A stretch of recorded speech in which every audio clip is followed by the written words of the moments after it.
Bienvenidos a mi canal de clases de lengua y literatura española. Yo soy Catalina Montero y en esta entrega vamos a continuar con los orígenes y las fuentes de la literatura, prestando una especial atención a la literatura griega. No te vayas, quédate, suscríbete a mi canal si no lo has hecho todavía y no te olvides de darme un like. Empezamos. Bien, pues vamos a contextualizar nuestro capítulo, ¿no? Entonces, cuando observamos un mapa de la antigua Grecia, sorprende de la amplitud de su zona de influencia. Sus fronteras superaron con mucho los límites de la península del Peloponeso. Tal dispersión, además, favoreció la organización del territorio en polis, que eran las ciudades-estados independientes entre sí, ¿no? Entre ellas destacan Atenas, Esparta y Tebas. La literatura occidental de carácter escrito, por tanto, comienza en Grecia alrededor del siglo VIII a.C. Está unida a determinados ritos religiosos y a un importante corpus de relatos míticos de carácter oral. Con el paso del tiempo, todos estos materiales se han recopilado y ha surgido de esta manera un fondo común de antiguos relatos y tradiciones que será el germen de la literatura griega, la cual dividimos en tres periodos: una época arcaica, una época clásica y una época helenística.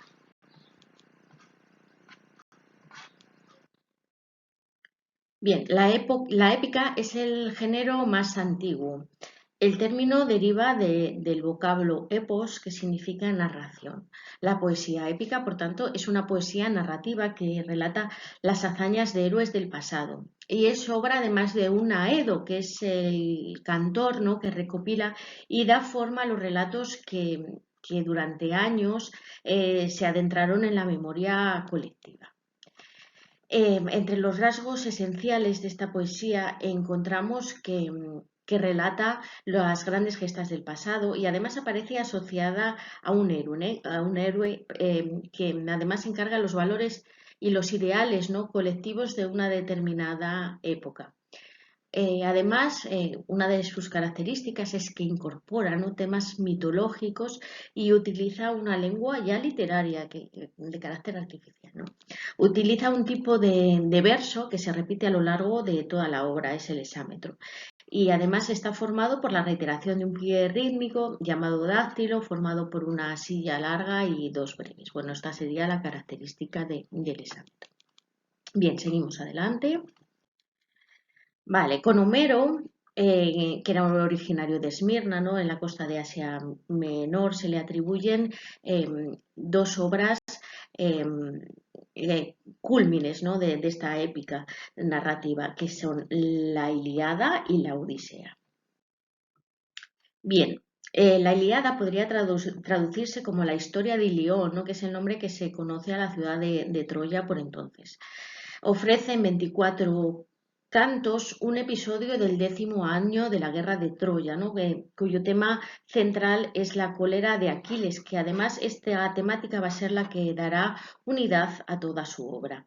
La Ilíada presenta las siguientes características, ¿no?, que la atención del creador se centra en la humanidad de los guerreros, por lo que las descripciones de la época y quedan en un segundo plano. El dramatismo se logra mediante la alternancia de cantos tensos y más distendidos. Y además esta descripción dota de movimiento al personaje. Los dioses no tienen neutralidad, sino que toman partido por uno u otro bando. Y el poeta les da una forma antropomórfica porque actúan como informadores. Bueno, estos serían a grandes rasgos las características de esta obra. En cuanto a la Odisea, ¿no?, que es la historia de Odiseo, es el nombre griego de Ulises y también está compuesta en 24 cantos, igual que la Ilíada. Y narra el regreso del héroe a su patria, ¿no?, la isla de Ítaca, una vez acabada la guerra de Troya, en un viaje que dura 10 años. El eje narrativo está centrado en un héroe que sufre el continuo acoso de Poseidón, el dios marino, pero a su vez goza de la protección de Palas Ateneas. En esta obra el arte de la palabra es igual de importante que el arte de la guerra. Ulises solo piensa en regresar a su patria y además utiliza únicamente la violencia cuando es necesaria. Él prefiere la persuasión, ¿no? Antes que llegar a un enfrentamiento. Los líricos crearon una poesía que recitaban al son de la lira, ¿no? En las ciudades, en los santuarios o en grandes fiestas en las cuales desarrollaban sus recitales poéticos. Es una poesía, por tanto, también de carácter subjetivo y que se muestra en la vida privada tanto del poeta como de la colectividad. Canta hechos del presente y toca una temática bastante variada, desde los temas religiosos o políticos hasta los existenciales, amorosos o satíricos. Los poetas más representativos son Safo de Lesbos, Tirteo de Esparta, Píndaro de Tebas o Anacreonte de Teos. Safo de Lesbos, por ejemplo, es la poeta del amor, ¿no? En todas sus vertientes. Es una poesía sencilla y delicada y describe los tormentos y las ansias o los deseos de los amantes. Así lo vemos en su obra El himno a Afrodita, que además es la única obra que se conserva completa. Bien, pues el teatro griego, otro género literario que encontramos dentro de la literatura griega, nace en el siglo VI a.C. y está vinculado a las fiestas que se realizaban en honor al dios Dionisos, que se celebraban además la última semana del mes de marzo y en la que se cantaban himnos corales llamados ditiramos. Durante el siglo V a.C., la representación teatral se convierte ya en un espectáculo total. Su puesta en escena se lleva a cabo por personajes, por coro y los actores. Y las dos formas esenciales de este teatro griego son la tragedia y la comedia. Vamos a estudiar la tragedia griega. Bien, pues Esquilo es el creador de la tragedia. Aportó a este género los rasgos esenciales que conocemos hoy, ¿no? Los argumentos tomados de la historia, inspirados en mitos antiguos, pero su gran innovación estriba en la voluntad de realizar un examen de la condición del hombre a partir de la desgracia y del sufrimiento del inocente. De sus novelas, que son 90, que lo conocemos a través de otros textos, se conservan solo 7. Las tengo aquí en la diapositiva. Los persas, los 7 contra Tebas, los suplicantes, Prometeo encadenado, la trilogía de la Orestiada, que esta última, Agamenón, es cuando regresa de Troya y muere a manos de su esposa.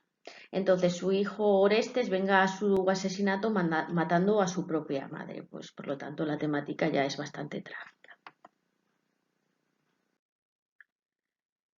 En cuanto a Sófocles, decir que vive un momento de esplendor, ¿no? Vive en esa Atenas democrática que tiene su apogeo en esa época y pone su teatro al servicio de la polis. Su objetivo no es otro que educar al pueblo para que éste sea consciente de la necesidad de actuar moralmente de acuerdo con las normas establecidas. Además, se basa en dos principios, ¿no? Él dice que existen dos esferas o dos mundos, que es la de los dioses y la de los hombres. Y la naturaleza humana se caracteriza por ese sufrimiento, ¿no? Y una posibilidad de cierto error, razón por la que los hombres tienen que someterse al designio de los dioses. Escribió más de 130 tragedias, de las que se conservan 7, que os las tengo puestas aquí. Ayas, Antígona, Edipo Rey, Electra, Filoctetes, Traquinias y Edipo en Colono. Bien, la comedia antigua de Aristófanes. Esta comedia se desarrolla al final de la época clásica y aborda temas que afectan directamente, ¿no?, al ciudadano de la época. Su finalidad esencial es la parodia, por tanto ya vemos comedia, parodia, y que se logra no solo por el enredo, ¿no?, argumental que existe, sino también gracias a los disfraces que se utilizan, al coro, a los actores, y todo esto unido a una abundancia de chistes y de bromas de todo tipo, incluso alusiones al sexo o motivos externos que eran motivo de burla. Como hemos dicho, su representante es Aristófanes y además aprovecha para denunciar un poco la decadencia de Atenas, que ya se empieza a vislumbrar. Entre sus obras destacan Los Caballeros, ¿no? Aquí ataca la corrupción política, Las Nubes, que ataca la filosofía y a la educación, Las Ranas y Lisístrata, que es una crítica, ¿no?, al panorama literario y a la escena teatral de la época. Sin embargo, el tema capital es la paz, que es la última obra que veis ahí, que está presente en esta obra, ¿no? Aunque ya se empieza a ver en la obra anterior, en Lisístrata, que también ya empieza a abordar esta temática. Bien, seguimos. Bien, la comedia nueva de Menandro es propia de la comedia helenística. Ya se aleja de la crítica política, de las farsas fantasiosas y de las burlas exageradas, ¿no?, y vulgares. Y él las escribe con una finalidad moralizante y costumbrista. Las obras de Menandro están ambientadas, ¿no?, en un entorno urbano y giran en torno al amor.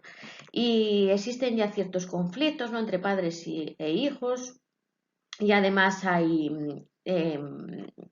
se ven los defectos, ¿no?, como la avaricia, la pereza o la desconfianza. Además, el carácter didáctico, ¿no?, de su teatro le invita a introducir máximas que han pasado a la posteridad y que seguimos utilizando hoy. Por ejemplo, no vivimos como queremos, sino como podemos. Bueno, pues esta máxima pertenece a Menandro. Se conservan muy pocas de sus comedias y además se conservan en estado fragmentario, ¿no? Destacan estas que os he puesto en la diapositiva, ¿no? El misántropo, cuyo protagonista es un viejo amargado, ¿no?, que quiere vivir aislado de los demás. El escudo plantea el problema que surgen de las herencias. El arbitraje narra la historia, ¿no?, de un esclavo que encuentra a un niño recién nacido cuya madre tiene que buscar, etc. Bueno, las obras de Menandro sobre todo tuvieron gran influencia en la escena romana, ¿no?, y en dramaturgos posteriores como Shakespeare o Molière, que invitaron sus argumentos y sus personajes. Bien, en cuanto a la prosa griega, tenemos que resaltar que existen tres grandes géneros.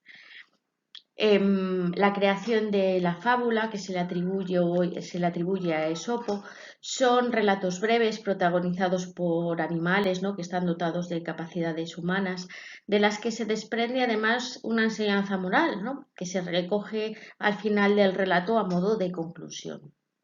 En lo referente a la filosofía, debemos mencionar a los presocráticos, quienes intentaban dar ya una explicación del mundo, ¿no?, más allá de los mitos.